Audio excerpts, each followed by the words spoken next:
Hi everybody, welcome to another edition of Investing in Community, where we cover the amazing events, organizations, and today the amazing cities that surround our county and beyond, and bring them to you through social media.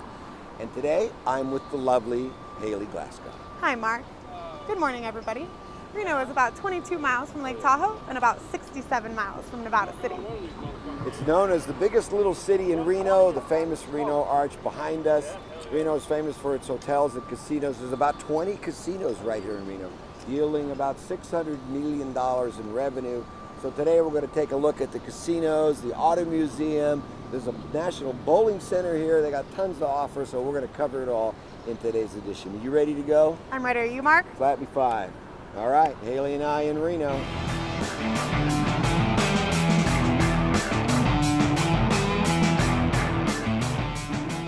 I'm here with Ben McDonald, spokesperson for Reno Tahoe.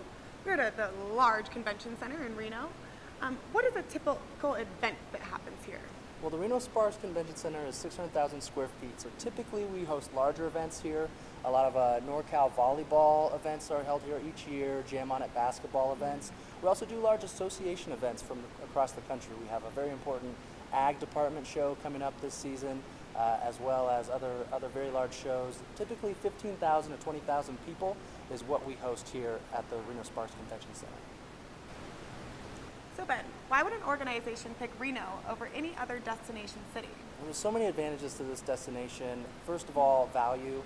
Our room rates are still considerably lower than most destinations in the West. We have large casino resorts that have multiple restaurants, world-class spas, great pools, excellent dining, and also our Midtown area is really growing up. So we have outdoor entertainment, we have indoor entertainment, we have great restaurants. The river runs right through the heart of downtown Reno, and during the wintertime you have ski resorts that are out of this world. So I think the total package is really what sets Reno apart, as well as the cost. Thank you for speaking with us today, Ben. Thank you so much.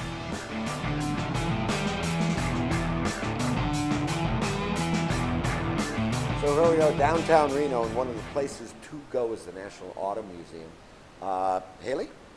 Well, many people have heard of Harrah's Hotels and Casinos, but not everybody knows about the founder, Bill Harrah, was a car collector, and Harrah had collected over 1,400 cars before he died. There's 200 cars here at the National Museum. We're going to talk to Miss Jackie Frady, the director of the museum, and I think it's going to be a real interesting conversation. Ready to go? I'm ready. Are you? All right, let's do it. So I'm here with Jackie Frady, the director of the National Auto Museum.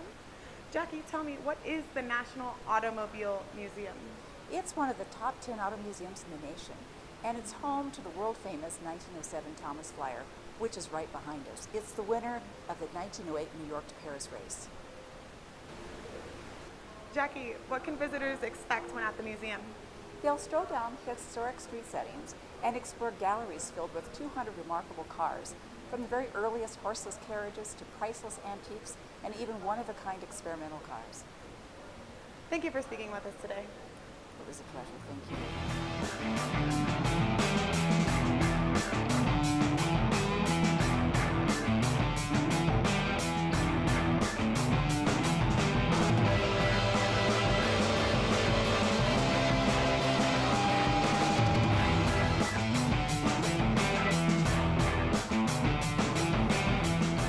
So Haley and I, downtown Reno.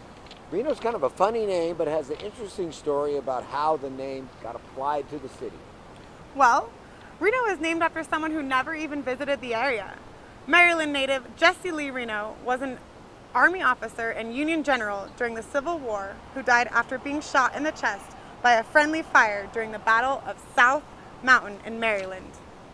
Some of his buddies appealed to name the railroad station in a newly forming western town after him, a common way of honoring folks back then. Incidentally, Reno wasn't even his real name. It was Renault, which people apparently had trouble pronouncing.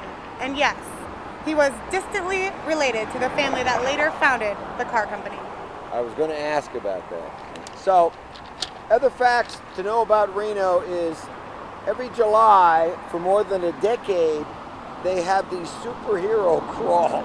That's where Wonder Woman, Batman, Spider-Man, Captain America have journeyed from bar to bar in an annual competition. Okay, it's also home to the National Bowling Stadium. the 363,000 square foot, 5-story building behind us. Right? Yes. There you go. We're on to the casino.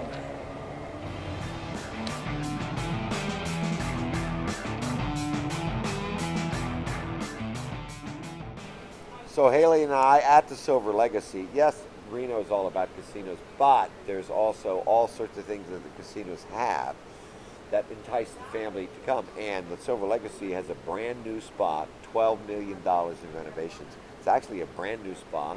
And so Haley, what do you think? I think it sounds great. We're going to talk to the director, George Paulo Lopez. Tell us a little bit more about it. All right, sounds good. Ready to go? Sounds great. I'm here with George Paulo Lopez, the director of Spa and Wellness here at the Silver Legacy. Tell me, how do you differentiate your spa from any other? Well, what I think is really important is that we have based it on the region and customer service.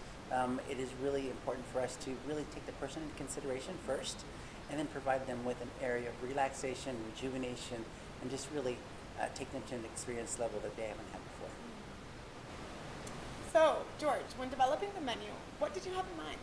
Well, one of the things that I really wanted to do is I wanted to tie in the Reno and Lake Tahoe indigenous items and really take that by the horns and really make sure that the people around here understand that we have something that's really popular.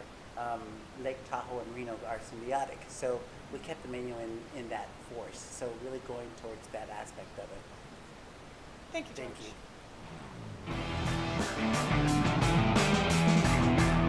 you.